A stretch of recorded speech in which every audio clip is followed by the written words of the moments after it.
गुढी पाडव्याचा सण आता उभारा रे गुढी, नव्या वर्षाच दिन सोडा मनातली आढी। गेलं साली गेली आढी आता पाडवा पाडवा, तुम्ही येरा येरा बरी लोभ वाढवा वाढवा। गुढी पाडव्याचा सण आता उभारा रे गुढी, नव्या वर्षाच दिन सोडा मनातली आढी।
खूप मोठा मान देतो। थोडक्यात मान म्हणजे असं की 31 डिसेंबरला खूप धूमधाम करतो आणि रात्री 12 वाजता फटाके फोडून खूप मोठ्या उत्साहात नवीन वर्षाचं स्वागत करतो। पण ते स्वागत आपण आपल्या हिंदू संस्कृतीप्रमाणे देवाच्या या दारामध्ये भजन आणि कीर्तन नाम संकीर्तन करून या महादेवाच्या चरणी आपण सेवा अर्पण करतो। आणि या सेवेमध्ये आपण मालेगावातले बरेच भजनी मंडळ, जेवढे नामांकित भजनी मंडळ आहेत, या सगळ्यांना आपण इथे आमंत्रित करतो आणि या अनुषंगाने इथे हा कार्यक्रम आपला साजरा होत असतो। तर या कार्यक्रमामध्ये सगळ्यात पहिले तर मी सगळ्या भजनी मंडळाचा आभार मानेन। कारण काय होतं की छोटा कार्यक्रम असतो पण त्या कार्यक्रमाला तयारी खूप मोठी असते आणि या तयारी करत असताना असं वाटतं की किती भजनी मंडळ इथे जमा होतील आणि काय किती लोक येतील हे आपण काही सांगू शकत नाही। पण तरी सुद्धा उपस्थिती चांगल्या प्रमाणे झाली आणि इथे सगळे आभार सगळ्यांनी इथे उपस्थित राहून आपली भजनाची जी सेवा आहे ती या महादेव चरणी अर्पण केली।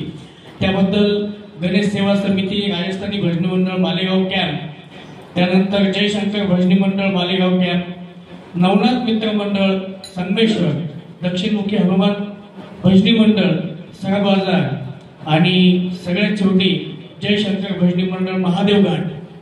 कारण तेवढंच योगदान त्या मंडळीचं पण इथे आहे. तर सगळ्यांचे मी इथे आभार मान्य करतो आणि 2 शब्द अज्ञानाला इथे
झाडा अंग गुढी पाड